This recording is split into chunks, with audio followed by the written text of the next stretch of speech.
ती ह्या किल्ल्यावर अशी एक गोष्ट सापडली जी कोणत्याच किल्ल्यावर नाही। या रूटने आपण डायरेक्ट चोर दरवाजाने वरती जातो किल्ल्याच्या।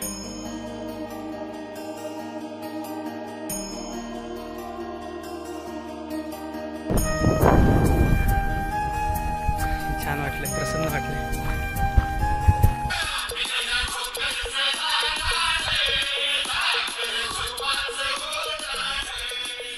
गड डोंगरच राहणार साखर शिवाच होणार। मित्रांनो, हा जो समोरचा किल्ला आहे त्या किल्ल्याचं नाव आहे मल्हारगड। किल्ल्याचा एक बुरुज बघा किती मोठा आहे, एवढा लांबून सुद्धा एकदम खतरनाक दिसतो। तर जाऊया मल्हारगडावर आणि किल्ला एक्सप्लोअर करूया। आपण इथे थांबलो जरा। तर मी तुम्हाला सांगतो की हा जो रूट आहे या रूटने आपण डायरेक्ट चोर दरवाजाने वरती जातो किल्ल्याच्या।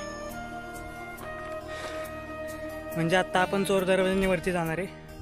मुख्य प्रवेशद्वार आपल्याला आतमध्ये बघायला भेटेल। चला, हा बघा, हा सगळ्यात मोठा बुरुज आहे जो आपण खाली सुद्धा बघितला आणि ते लिहिले बघा चोर दरवाजा। या चोर दरवाजामधून आपण डायरेक्ट एंटर करणार आहे किल्ल्याच्या आतमध्ये। पहिला असा किल्ला आहे की आपण चोर दरवाजाने आतमध्ये जातोय। चला,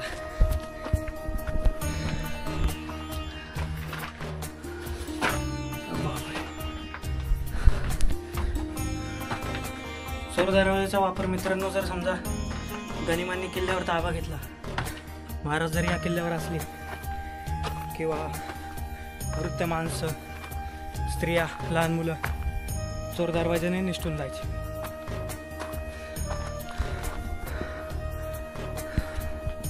हा मेन बुरुज आहे आणि इथे चोर दरवाजे। चोर दरवाजातून एंटर केल्या गेल्याच इथे एक विहीर आहे। ही विहीर सध्या तरी कोरडी आहे, बुजली गेली आहे, पण पहिल्याच्या काळामध्ये नक्कीच इथं पाणी असणार।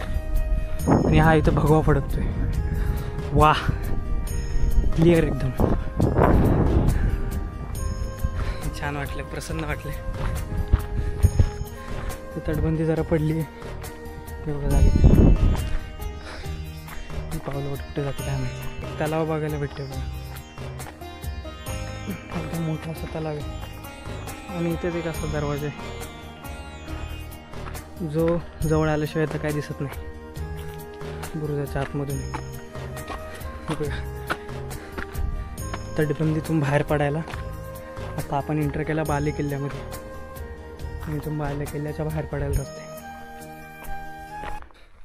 मी तुम्हाला बोललो होतो बघा, इथे ह्या किल्ल्यावर अशी एक गोष्ट सापडली जी कोणत्याच किल्ल्यावर नाही जास्त करून। ती गोष्टीकडे आपण आता जाऊया। त्याआधी तुम्ही ही दुसरी विहीर बघा। ह्याच्यामध्ये आत्ता तरी पाणी नाही, पूर्वीच्या काळामध्ये फुल पाणी असणार याच्यामध्ये। तर हे हा रस्ता जातो तो तळघराकडे।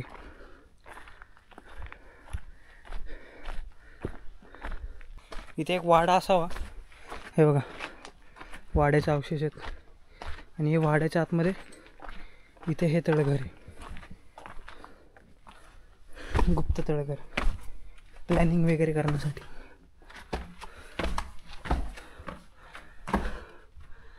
अजून खोल आहे बघा।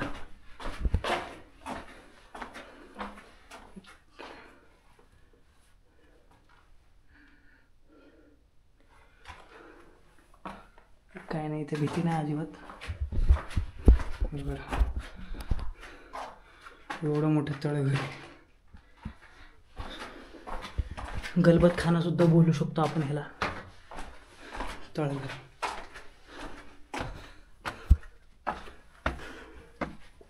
हे एका वाड्याच्या आतमध्ये। या किल्ल्याचं आत्ताच संवर्धन झालंय आणि किल्ल्याचं संवर्धन करत असताना इथं पूर्ण मातीचा ढीग होता, पूर्ण पडझड होती, मातीचा ढीग होता। ह्या खोल्या अजिबात दिसत नव्हत्या। तर हा ढीग जेव्हा साफ करत होते तेव्हा या तळघराचा शोध लागले आणि छानसं तळघर आपल्याला बघायला भेटलं। आता हा बाले किल्ल्याच्या तटबंदीतून आपण बाहेर आलो। परत मंदिर आपण बघणार आहे, पण लास्टला बघणार आहे। मंदिराकडे आपण लास्टला जाऊया। त्याआधी आपण मुख्य प्रवेशद्वार शोधूया आणि तिकडे जाऊया। तर ही बाहेरील तटबंदी। बघा इथे टॉयलेट पण आहे. तसं आपण प्रत्येक तटबंदीला बघतो छोटंसं टॉयलेट. इथे एक प्रवेशद्वार आहे. हे एक प्रवेशद्वार बघायला भेटते आपल्याला.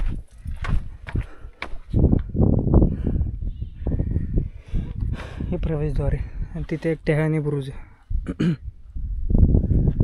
हा जो आहे मित्रांनो हा पण प्रवेशद्वार आहे, पण हा दुसरा प्रवेशद्वार आहे. या प्रवेशद्वाराचं नाव आहे झेंडा दरवाजा.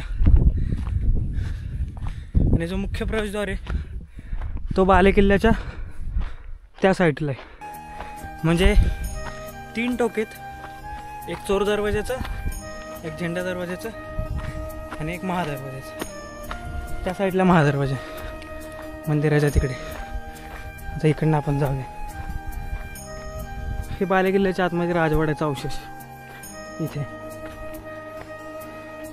आणि तिथे छानशी शिवाजी महाराजांची मूर्ती कोरली दगडामध्ये.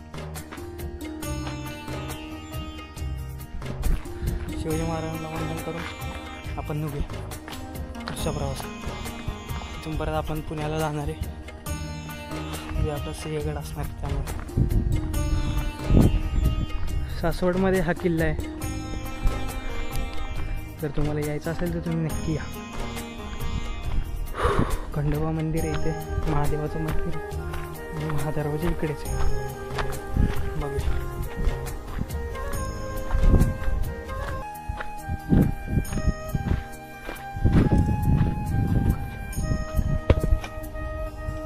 लॉक लावून आहे ते मंदिर. बघा किती लागतं. पहिल्यांदा एवढं क्लिअर मंदिर बघायचं आहे आपल्याला.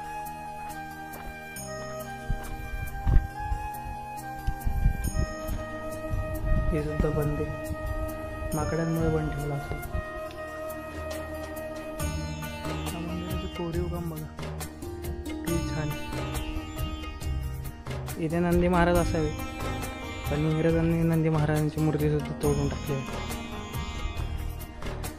इकडनं बाहेर पडल्यावर समोरच आपल्याला एक बालेकिल्ल्यातून एक्झिट व्हायला दरवाजा बघायला भेटतो. दरवाजा बोलू शकतो आपण. हा बालेकिल्ल्याचा दरवाजा आहे. तो बालेकिल्ल्याचा दुसरा एक्झिट होता. इथे एक बुरुज आपल्याला एक शाबूत बघायला भेटते. तर या किल्ल्याची जर समजा मी तुम्हाला एक इम्पॉर्टंट माहिती द्यायचं ठरलं तर शिवाजी महाराजांनी हा किल्ला सगळ्यात शेवटी बांधला. तर या किल्ल्याची वैशिष्ट्य आणि हे किल्ल्यावर सगळं एकदम जागच्या जागी, म्हणजे कुठे जास्त काय असं पडलं वगैरे नाही. तटबंदी म्हणा किंवा काय, सगळं एकदम व्यवस्थित हे किल्ला संवर्धन केलं आहे. त्याच्यामुळे आणखीन चांगलं दिसतं. तर आपण सगळं बघितलं. आता फक्त आपल्याला महादरवाजा बघायचा आहे. तेवढं बघितलं की आपण अजून काय भेटते का बघू.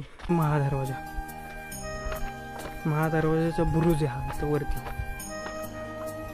जिथून उकडतं तेल, निखारे वगैरे टाकले जायचे, भाले वगैरे मारले जायचे, धनुष्यबाण मारले जायचे. तो हा बुरुज वरचा. आणि ते खाली देवड्या, 3 देवड्या बघायला भेटतात आपल्याला. इथे एक दरवाजा असावा आणि हा एक दरवाजा. हा दरवाजा आणि हा छोटा दरवाजा.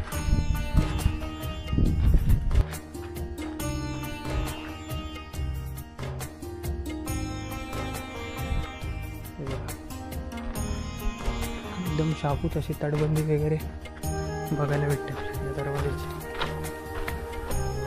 हे बघा, ही जी जागा आहे या जागेवरनं भाले वगैरे मारले जायचे, उकळतं तेल वगैरे टाकलं जायचं. ती तोफीची जागा वरती. आणि ही जी आहे ही भाल्यांची आणि तेल वगैरे निखारे वगैरे टाकायची जागा आहे बघा. अगदी दरवाजाच्या साईडला तोंड करून.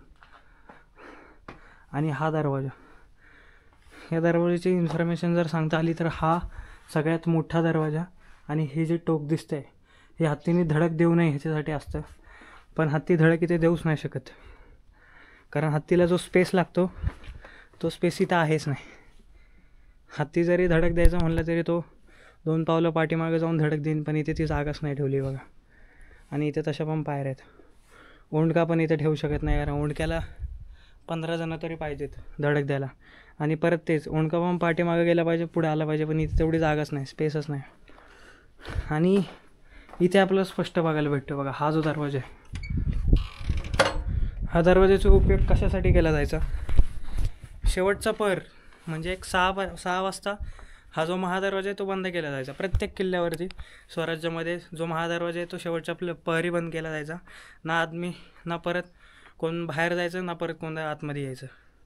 आणि जरी समजा एखादा मावळा बाहेर राहिलाच चुकून, किंवा कोण जर समजा आतमध्ये यायचंच असेल, तर ओळख पटवल्याच्या नंतर पूर्ण महादरवाजा न उघडता फक्त हा जो छोटा दरवाजा आहे तो उघडला जायचा. आणि तिथून बाहेरचा व्यक्ती आतमध्ये यायचा असेल त्याला त्या छोट्या दरवाजातून एंटर केलं जायचं फॉर सेफ्टी रिझन्स. आणि त्या 3 देवड्या पण बघायला भेटतात बघा आपल्याला. खूप छान असा महादरवाजा आहे.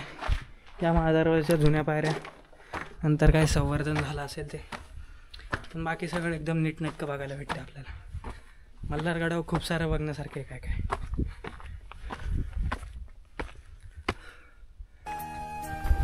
हा इथे बालेकिल्ल्याचा महादरवाजा, जिथून आपण मेन दरवाजा बघायला गेलो. तर हा किल्ला पण बघा टिकवण्यासारखाच आहे. 3 कोणी. इकडनं आपण चोर दरवाजा, इकडे गाडी पार्क केली, इकडनं चोर दरवाजाने एंटर केला, मग झेंड्या बुरुजाकडे गेलो आतमध्ये बघत. त्यानंतर हा इकडे महादरवाजा आणि इथे एक महादरवाजा बालेकिल्ला द्यायला. हा पूर्ण बालेकिल्ला आणि ह्याच्या आतमध्ये सगळे गडाचे अवशेष. तर हा किल्ला पण 3 कोणांमध्ये विभागलेला आहे, जसा टिकोण आहे. खूप छान. इथे या ठिकाणी सदर वगैरे असावी, पण ती पूर्ण नसताना भूत झाली मित्रांनो. हे बघा, हे इथे सदर असावी. वाड्याचा अवशेष पण दिसतात ते सदरीचे, म्हणजे इथून वरती लाकडी बांधकाम असावं. ते बघा आतमध्ये जाण्यासाठी सुद्धा आहे. आणि हे सगळं नसताना भूत झाले. तर किल्ला आपण पूर्णपणे एक्सप्लोअर केलेला आहे. जास्त काही मोठा किल्ला नाही आणि जास्त काही ट्रेकिंग पण नाही आहे किल्ल्याला. फॅमिलीला घेऊन यायचं असेल तर, लहान मुलांना घेऊन यायचं असेल तर, तसं तर सगळ्याच किल्ल्यांवर जाऊ शकतो. 87 वर्षाचा म्हातारा जर समजा किल्ला सर करू शकतो शिवनेरीसारखा. अंधाळा माणूस जर समजा गुजरातवरून आलेला तो कलावंतीन-दुर्ग जर समजा सर करू शकतो, तर कोणत्याही किल्ल्यावर कधीही आणि कोणताही माणूस जाऊ शकतो असं माझी तर मान्यता झालेली. त्यामुळे काय फरक नाही पडत. वासोड्यावर सुद्धा लहान मुलं होती. आपण बरेचसे मुलांना घेतलं, ज्यांनी नाही परमिशन दिली त्यांना नाही घेतलं, पण ज्यांना घेता आलं त्यांना घेतलं. असं काही विषय. त्यामुळे अजिबात घाबरायचं ना यायचं. पण या किल्ल्यावर तुम्ही एका दिवसामध्ये हा किल्ला पूर्ण बघू शकता, काही एक विषय नाही. तर ब्लॉग आपण इथेच एंड करूया. चोर दरवाजाच्या इथं आपण आलेलो आहे. ब्लॉग आपण इथेच एंड करूया. भेटूया उद्या. तोपर्यंत जर समजा हा व्हिडिओ आवडला असेल तर लाईक करा, शेअर करा, सबस्क्राईब करा. आपले एकूण काहीतरी 66 किल्ले झालेत, 66-67. तर शेवटचे काहीतरी 9 ते 8 किल्ले असे काहीतरी बाकी असतील. एवढं मी काउंट नाही ठेवलं, करतोय नुसते प्लॅनिंगनुसार. जो दिसतं तो करतोय, जो दिसतं तो करतोय. तर शेवटचा टप्पा आहे गाईचा आपला. तर भरभरून सपोर्ट करा आणि इथपर्यंत तुम्ही सोबत आहात त्यासाठी धन्यवाद. आणि असेच सोबत राहा. आवडला असेल तर लाईक करा, शेअर करा, सबस्क्राईब करा. परत तेच सुचत नाही बोलायला काय. तर ठीक आहे, भेटूया उद्या. तोपर्यंत जय शिवराय.